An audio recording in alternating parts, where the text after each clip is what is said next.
ocasião, um perito na lei levantou-se para pôr Jesus à prova e lhe perguntou: Mestre, o que preciso fazer para herdar a vida eterna? O que está escrito na lei? Respondeu Jesus. Como você a lê? E ele respondeu: ame o Senhor, o seu Deus, de todo o seu coração, de toda a sua alma, de todas as suas forças e de todo o seu entendimento. E mais, ame o seu próximo como a si mesmo. Disse Jesus: você respondeu corretamente, faça isso e viverá.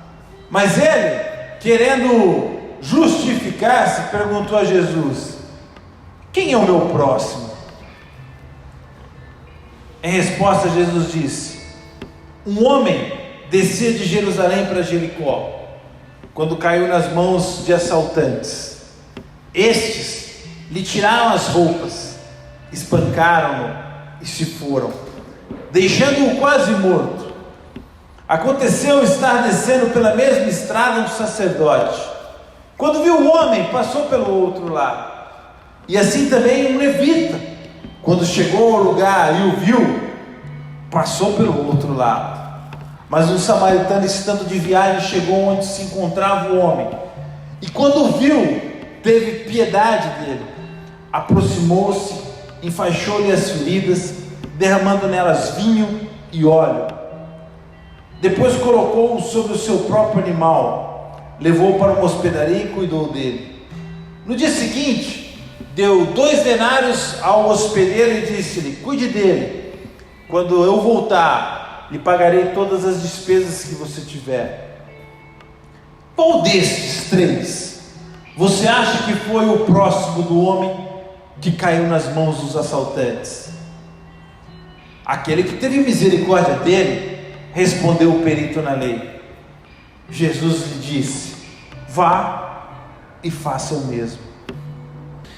Bom, durante essa narrativa de Lucas, nós temos a presença de Jesus, e pelo menos outros, eu diria dizer 4, mas na verdade são 5, né? Porque nós temos alguns que são de certa forma reais, se nós sabemos que são reais, e outros que podem ser fictícios, porque alguns estudiosos dizem que Jesus pode ter se baseado, ou contado essa parábola, baseado em algum fato real, algo quem sabe ele tenha visto, ou não se tem prova, as escrituras não nos dizem nada em relação a isso.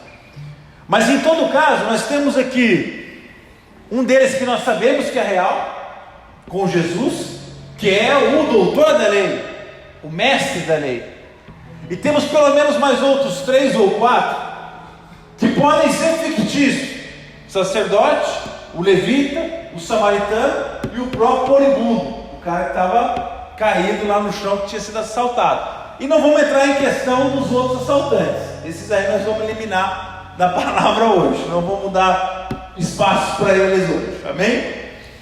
O doutor da lei, ou mestre da lei, é o primeiro que nos é apresentado na narrativa de Lucas. O texto nos mostra que quando ele se aproxima de Jesus, ele vem questionando o Senhor a respeito das Escrituras, já querendo fazer uma pegadinha com ele. Não era a primeira vez que doutores da lei se aproximavam de Jesus para tentar colocá-lo contra a palavra, e nem foi provavelmente a última. Mas o que o doutor da lei era naquela época? O doutor da lei, também conhecido por escribas, eram homens, doutores da lei, no caso, eram homens que tinham como função na sociedade estudar as escrituras. Eles não eram como tipo assim, um advogado, que a gente tem o costume de chamar doutor, ou um juiz, coisa do tipo, que julgava. Eles eram doutores ou mestres da lei pelo conhecimento que eles tinham das escrituras. Eram homens que eram focados em estudar a palavra de Deus. A função deles na sociedade, o trabalho deles era estudar a escritura, era se aprofundar no contexto, naquilo que estava por detrás, e entender e trazer um pouco de tradução daquilo que se dizia na escritura para a vida, para para o cotidiano, para o modo de vida que eles estavam naquele tempo. Por isso que quando o doutor da lei se aproxima de Jesus e começa a questionar ele a respeito das Escrituras, Jesus já mostra os dentes, né? E dá aquele coice e já retruca, dizendo para ele: o que a lei diz? Por que Jesus está dizendo isso? Não é você o escriba? Não é você o estudioso da palavra? Não é você o doutor da lei? Não é você o mestre da lei? Então diga-me você, porque você tem que saber se você é um doutor da lei. Por isso que Jesus retruca e devolve a pergunta para ele. Não é porque ele não sabe a resposta, ele sabe, o texto mostra depois. O mestre da lei, então, ele desenvolve ali a resposta dele para Jesus, falando sobre a salvação, condicionando em duas questões. A primeira é quando ele condiciona a salvação a amar a Deus. Lembra que nós lemos: ame o Senhor, o seu Deus, de todo o seu coração, de toda a sua alma, de todas as suas forças e de todo o seu entendimento. Mas ele não para aí, ele entra num segundo momento. Além dessa condição para a minha salvação, eu tenho uma segunda condição. E essa segunda condição, ela está falando a respeito do meu próximo. Quando ela diz: ame o seu próximo como a si mesmo. Jesus imediatamente, quando o escriba traz a resposta, diz para ele: você está correto. Mas mais do que isso, Jesus já começa a ensinar com as próprias respostas do escriba. Quando ele diz: você respondeu corretamente, agora faça isso e você viverá. O que Jesus estava dizendo a respeito do viverá não é que se ele não fizesse isso ele poderia morrer na próxima esquina. Não é que se ele não fizesse isso, talvez Jesus colocaria ele no tribunal ali na terra, naquele lugar de Jerusalém, e o condenaria à forca, decapitação ou crucificação. O que Jesus estava dizendo: se você cumprir essas duas condições, saiba que você terá vida eterna. Saiba que ainda que a morte vier, você viverá. Saiba que ainda que o julgamento chegue, a sua salvação está garantida. E nesse ponto Jesus já começa a mandar um recado, não só ao mestre da lei, mas também a todos que estavam em volta acompanhando aquele diálogo. Porque todo mundo aqui que já me conhece sabe um pouco, né? Eu gosto de viajar nas Escrituras. Então eu já começo a imaginar que quando Jesus estava falando com ele, ele não fica falando: o que diz as Escrituras? Eu acho que Jesus já mandou naquele nível de altura, de decibéis, né? O que diz as Escrituras?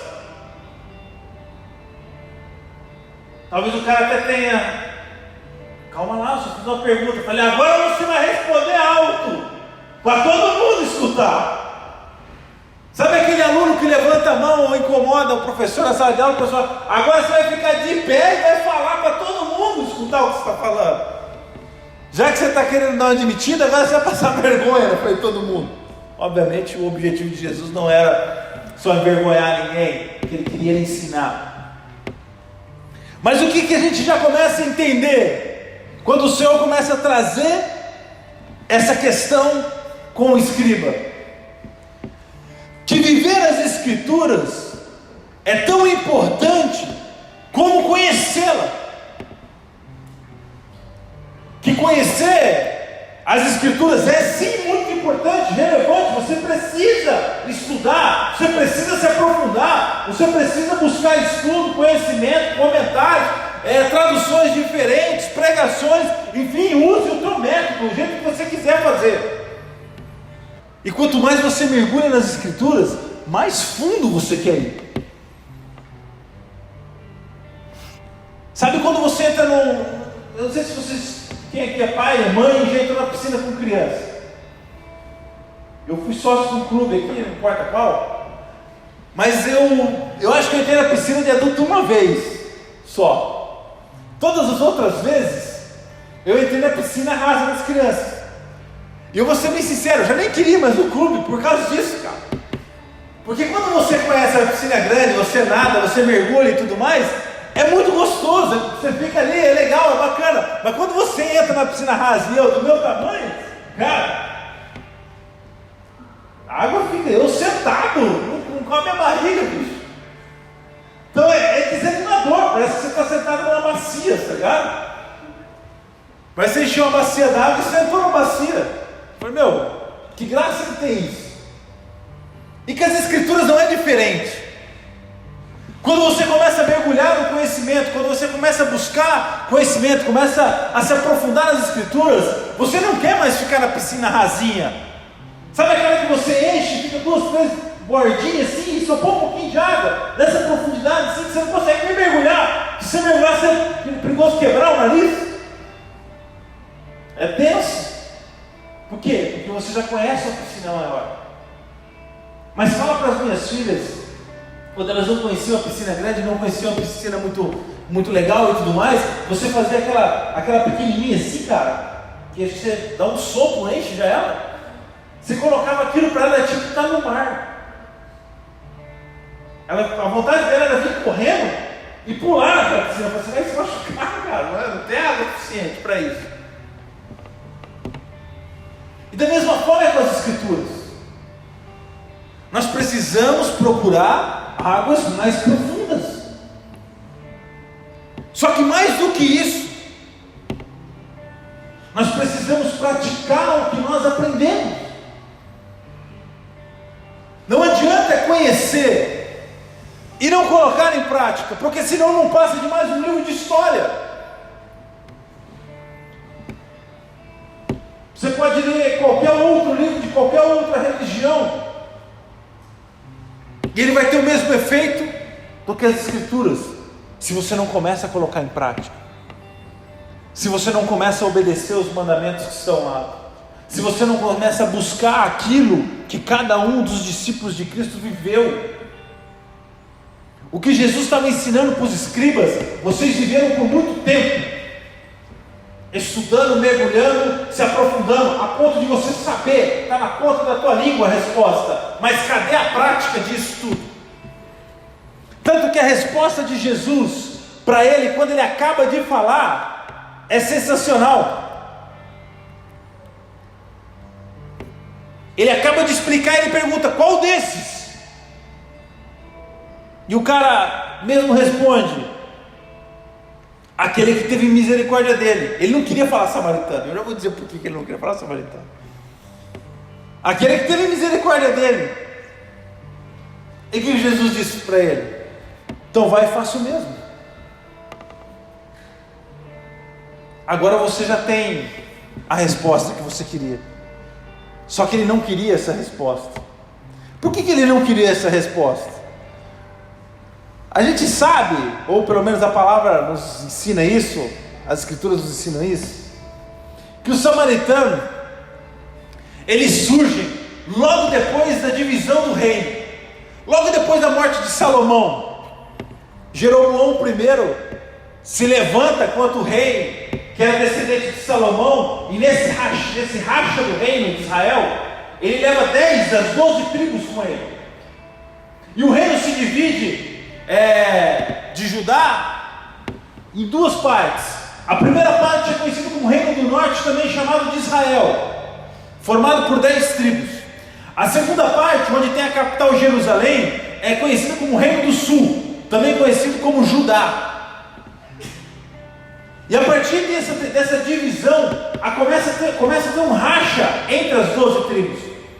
As tribos que fazem parte das 10 tribos não querem mais se misturar com as tribos de baixo, com as duas tribos. E as duas tribos também já não querem mais conversar com as 10 tribos. É tipo grupo família no WhatsApp, tá ligado? Durante a eleição, que treta, aí você sai do grupo, forma outro grupo só com os outros parentes que você gosta. É mais ou menos isso que aconteceu. Eles tretaram no WhatsApp por causa de política. Olha lá. Aí 10 familiares saíram, 10 familiares saíram e formaram outro grupo, chamado Reino do Norte, também Israel. E o outro grupo, com 2 familiares, 2 famílias, formou um outro reino chamado Judá. A partir desse momento, o reino do norte, preocupado, entenda essa história porque ela dá pano de fundo para a parábola. O reino do norte preocupado, porque afinal de contas todos eles eram judeus, preocupado com que o povo do norte pudesse descer para Jerusalém para adorar a Deus, e assim, quem sabe, pensar, sabe de uma coisa? Vamos reatar a amizade? Vamos voltar todo mundo para um grupo só e acabar com os outros 2 grupos? Preocupado com isso, os reis do norte decidem criar uma outra cidade que seja a capital do norte, e mais do que isso, criar uma cidade onde eles poderiam adorar a Deus. Eles guardavam inclusive o Pentateuco, os 5 primeiros livros da Bíblia, a lei. E um dos reis, chamado Onri, constrói Samaria, e em Samaria ele estabelece ali próximo um templo de adoração. Dessa forma, o povo do norte não precisava mais conversar com o povo do sul, e assim se dividiu os 2 reinos. Mas aí nós tivemos um problema com o passar do tempo, porque com o passar do tempo o reino da Síria começa a dominar todo o Oriente Médio, e dominando todo o Oriente Médio, ele começa a dominar todas as cidades e reinos em volta dele. E o primeiro reino desse grupo que ele chega era o reino do norte em Samaria, e ele domina todo o reino de Samaria, todo o reino do norte, e toma a cidade. E o que era costume naquela época? Você pegar aquele que era o seu dominado e trazer e distribuir para outras terras que eram suas, e da mesma forma pegar outros povos dominados e mandar para a terra outras terras que você acabou de dominar, para misturar as raças e você criar uma raça que seja a sua raça, e não mais sejam várias raças. Com isso, o povo de Samaria começou a perder a sua identidade, começou a perder o seu elo com Deus, começou a não estar mais vinculado à religiosidade e à tradição judaica do Reino do Sul, que era formado por Judá e Benjamim. Começou a perder a identidade com Deus, começou a se corromper. As filhas do norte se casavam com outros povos, os homens se casavam com outras mulheres de outros povos, e as raças se misturavam.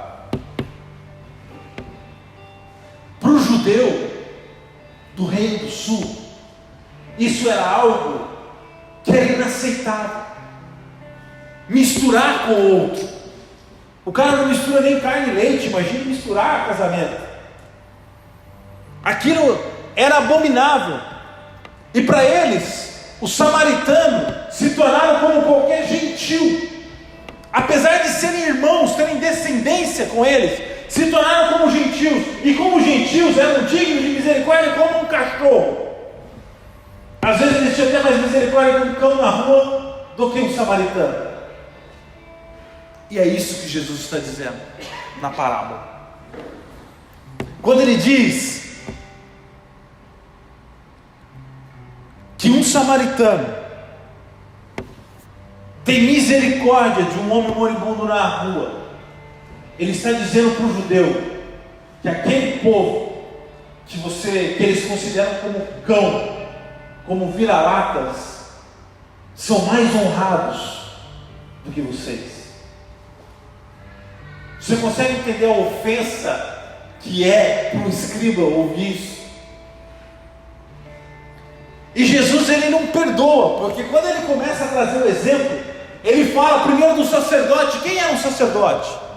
O sacerdote era aquele que entrava no templo e apresentava os sacrifícios a Deus. Era aquele que ficava face a face com Deus. E o que Jesus está dizendo para ele? Cara, você tem a cara de pau de entrar na presença de Deus, apresentar os sacrifícios, mas quando você vê um cara caído no chão, você sequer se lamenta por ele. Você atravessa a rua e passa do outro lado para não ter que gastar, quem sabe, o seu remédio, para quem sabe não se contaminar com alguém que pudesse estar morto, ou quem sabe por medo de outros ladrões. E mais do que isso, Jesus não para, ele fala, e passou um outro cara chamado também, conhecido também como levita. Quem eram os levitas? Levitas eram aqueles que chegavam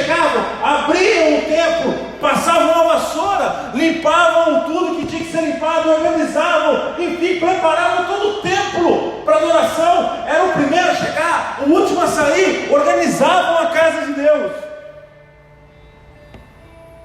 E o que ele está dizendo para o levita? O que ele está dizendo para aquele povo? Falou: vocês têm um zelo pela casa, vocês têm uma misericórdia pela casa, vocês entram, são o primeiro a entrar, o último a sair, moram perto, não têm herança, se vangloriam disso, porque a minha herança é o templo, a minha herança é o serviço ao templo, se vangloriam disso. Mas quando encontram alguém precisando, atravessam a rua, porque não querem correr o risco de também, quem sabe, serem assaltados. Quem sabe tocar em alguém que fosse impuro, porque pudesse, ou um corpo que pudesse estar morto, e isso se tornaria impuro por algumas horas, ou um dia.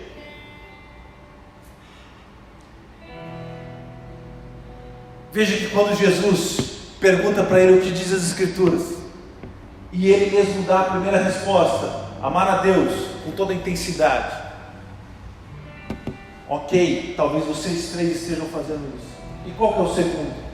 Amar o meu próximo. Opa, parece que aí pegou.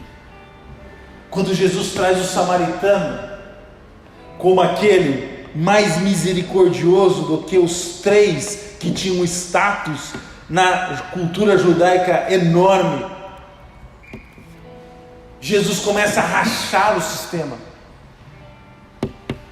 Jesus começa a confrontar o sistema religioso daquela época e começa a mostrar que mais importante do que título, do que pose, do que status, do que qualquer coisa, são as vidas.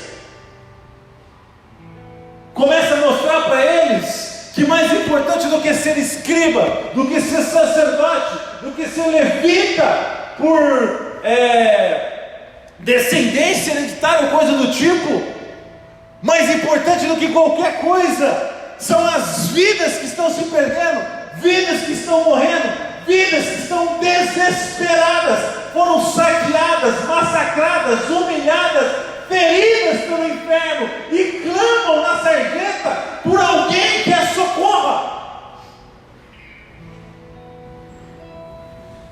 Alguém que estenda a mão, alguém que esteja disposto a pegar o seu vinho, o seu óleo, que naquele tempo era usado muito como remédio, e gastar em alguém que talvez não lhe deu o retorno financeiro esperado. É descer do seu burrinho e dar lugar ao outro para carregá-lo. É pegar do seu dinheiro e investir no tratamento do outro, para que ele possa ser restaurado, para que ele possa ter mais uma vez um suspiro, uma chance de vida. E é muito louco a relação que Jesus tem com os samaritanos, porque certa vez ele também fala com uma mulher samaritana. Eu nem vou entrar muito em detalhes da conversa e da história, está lá em João capítulo 4 a história, se você quiser ver depois.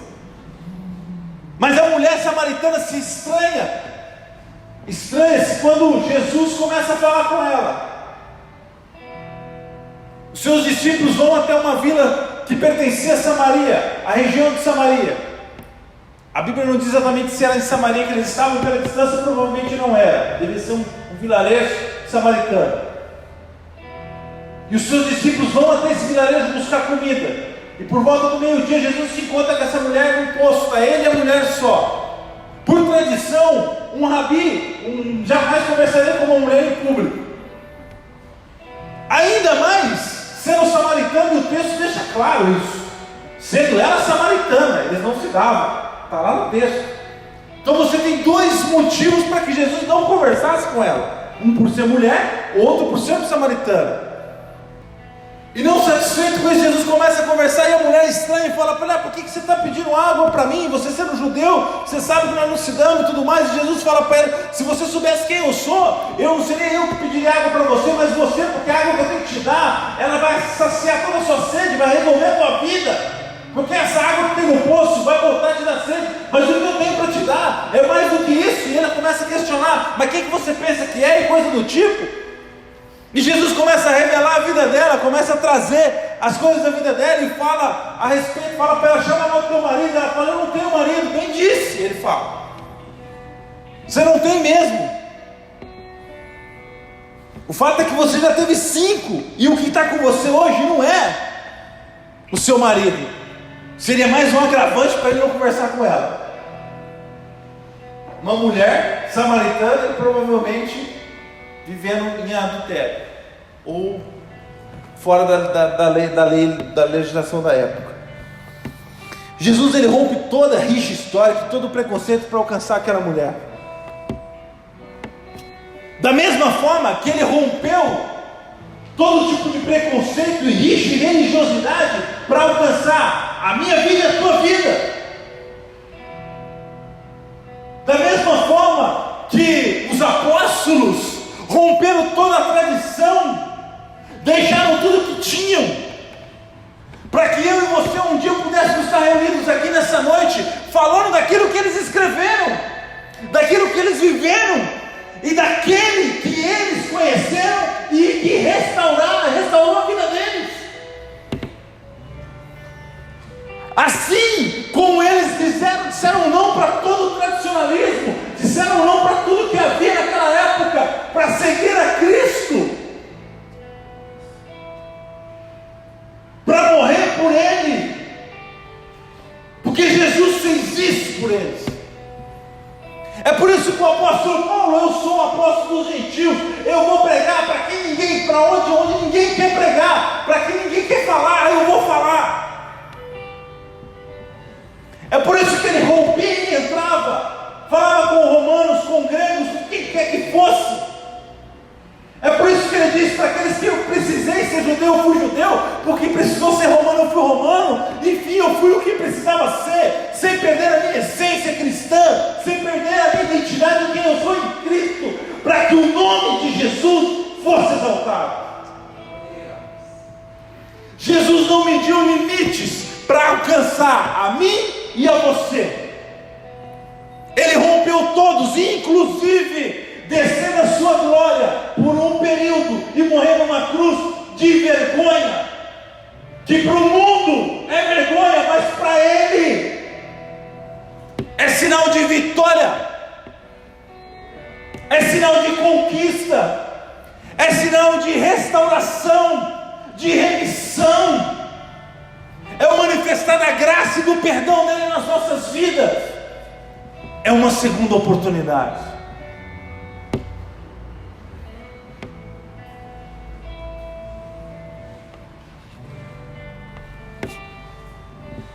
E às vezes a religiosidade ela cega tanto a gente, que nesse mesmo texto, quando você segue ele à frente,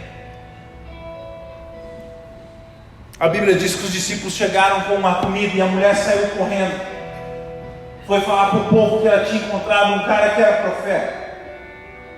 E a Bíblia nos diz que nesse tempo os discípulos chegaram e começaram: Jesus, come aqui, busquei um Big Mac para você, um Whopper duplo com bacon, sem queijo, não misturando leite com carne. Imagine comer um Big Mac com milkshake. Heresia. Toma aqui, Senhor, a comida que eu trouxe para você. E Jesus, cara, eu estou fervendo, bicho. Acabei de, preguei para a mulher aqui, eu só estou esperando que o negócio vai ferver. Eu não tenho tempo para isso, eu não quero comer. Os caras come, perguntando: será que ele comeu alguma coisa? Será que ele trouxe ali uma barra de cereal no bolso, alguma coisa? Enfim. E aí o povo, ele viu os discípulos meio perdidos, ele fala: vocês não sabem, cara, a minha comida é fazer a vontade do Pai que me enviou e concluir a sua obra. E aí ele dá uma pancada nos discípulos, como se ele estivesse falando com escribas, fariseus, sacerdotes, levitas. Ele diz assim: vocês não dizem daqui a 4 meses haverá colheita? Eu lhes digo, abram os olhos e vejam os campos, eles estão maduros para a colheita. Sabe o que ele estava dizendo? Vocês entraram numa vila samaritana, onde as pessoas anseiam por ouvir ao meu respeito.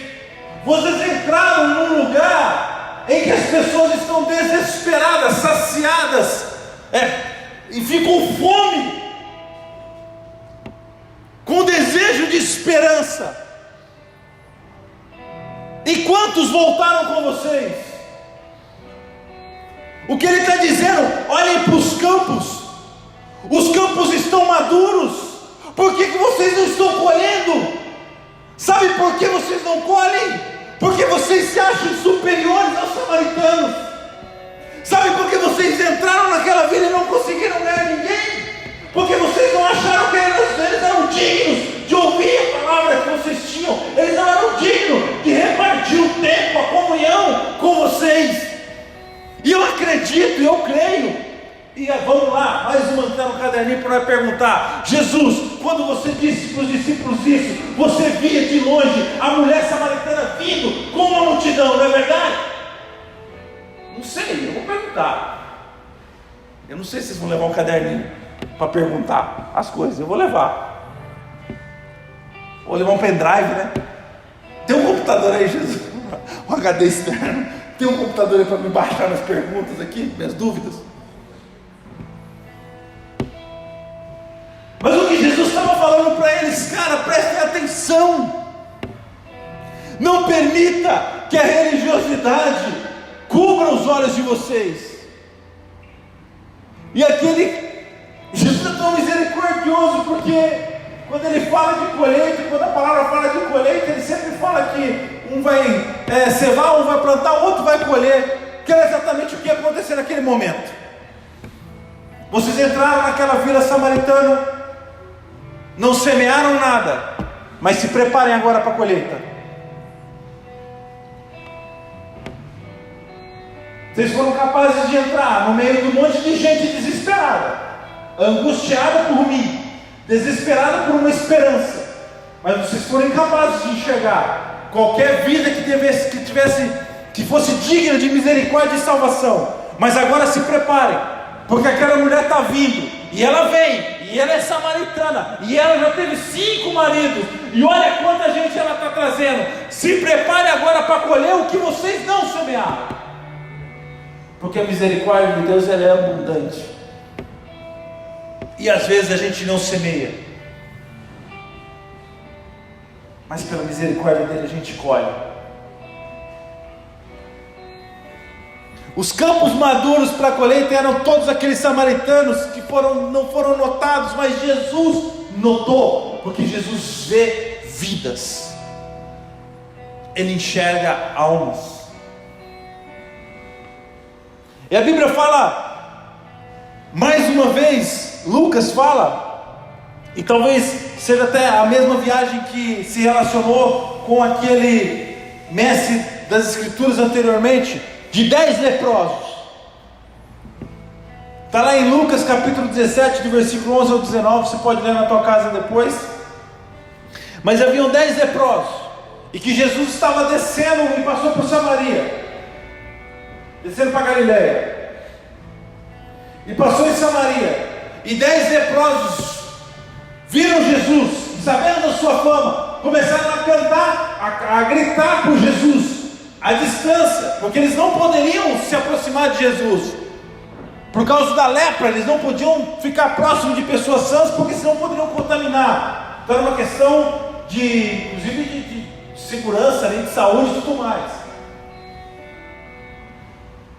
E à distância eles começam a gritar por Jesus: tem piedade de nós, tem piedade de nós.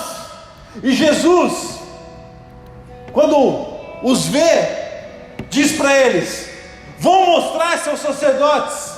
E a Bíblia diz que enquanto eles iam por fé naquela ordenança de Jesus, eles foram curados da lepra. E quando perceberam isso, que estava curado, um deles voltou desesperadamente, se lançou aos pés de Jesus e começou a agradecer pela cura. E a Bíblia, Lucas, faz questão de dizer que esse que voltou, este era samaritano. Este, quando percebeu no caminho que estava curado, ele já não pensou mais na questão religiosa, na coisa que tinha que se apresentar para o sacerdote. Ele só queria voltar e agradecer aquele que tinha curado ele. E Jesus chega e pergunta para ele: cara, mas não foram 10 curados? Cadê os outros? Não se achou nenhum que voltasse e desse louvor a Deus? E ele diz: a não ser esse estrangeiro. E mais uma vez eu imagino Jesus olhando para o cara: você curou, cadê os outros? Para todo mundo já se ligar: cadê os outros 9? Não eram 10 enfermos? E por que só esse aqui que voltou? Esse estrangeiro. E ele faz questão de dizer. Sabe, querido, essa passagem nos ensina muito. Porque se aquele era estrangeiro, aquele não queria mais saber, não importava mais, era cumprir o rito religioso lá em Jerusalém ou em qualquer lugar e se apresentar ao sacerdote numa sinagoga, coisa do tipo, no templo, no caso. O desespero dele era demonstrar gratidão para Cristo. Os outros 10 não se sabe se foram mesmo lá, enfim, não interessa. Mas sabe o que acontece muitas vezes? Quando nós vivemos num sistema muito religioso, eu não estou falando da instituição de igreja, isso às vezes nós mesmos impomos isso dentro do nosso coração. Nós nos acostumamos tanto com o que Deus faz, nós estamos tão acostumados com os milagres e maravilhas e com as coisas tremendas que Deus faz nas nossas vidas.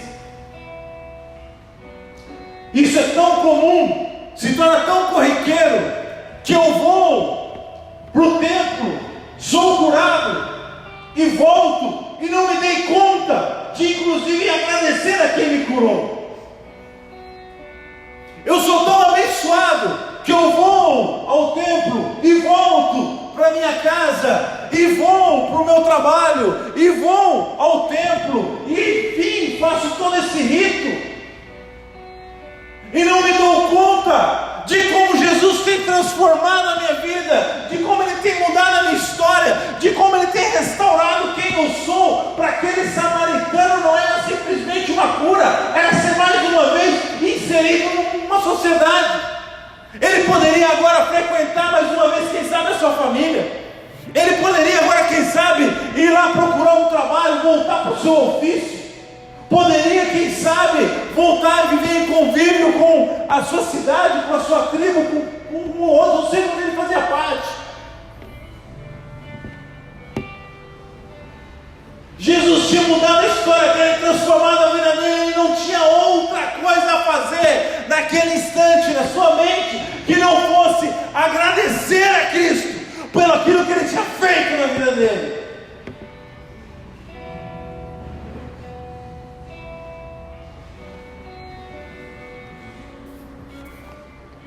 E Jesus disse para ele: levante-se e vá, a sua fé te salvou.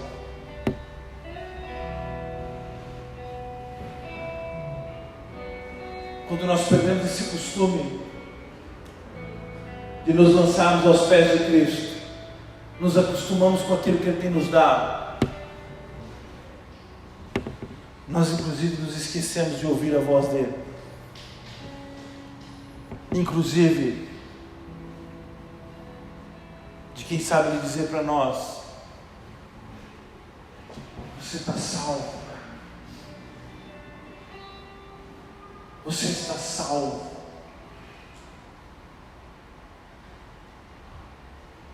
Eu te conheço. Eu sei quem você é.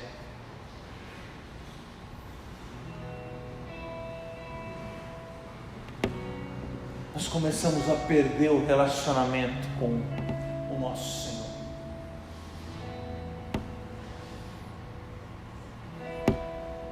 Feche os seus olhos,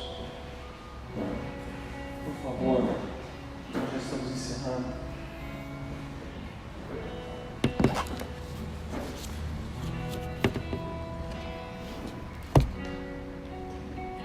Curva sua cabeça.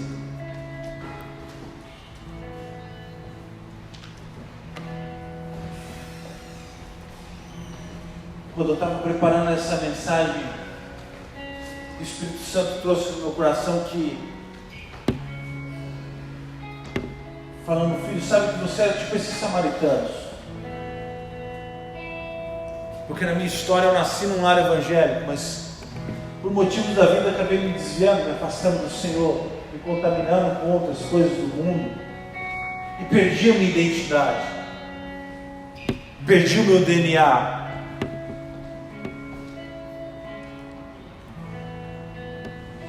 Estava impuro como aquele samaritano leproso. Mas um dia, como aquele leproso, eu também clamei a Cristo. Falei, Jesus, tem misericórdia da minha vida. E mais do que ser curado de qualquer enfermidade ou coisa do tipo, o Senhor sarou a minha alma, restabeleceu a minha identidade, a minha conexão com Ele, quem eu era e as promessas que Ele tinha para a minha vida.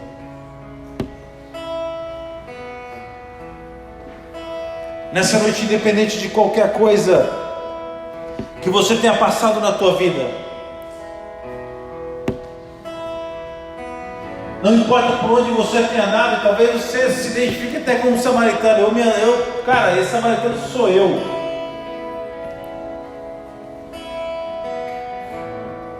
Já me misturei tanto que eu já nem sei mais quem sou.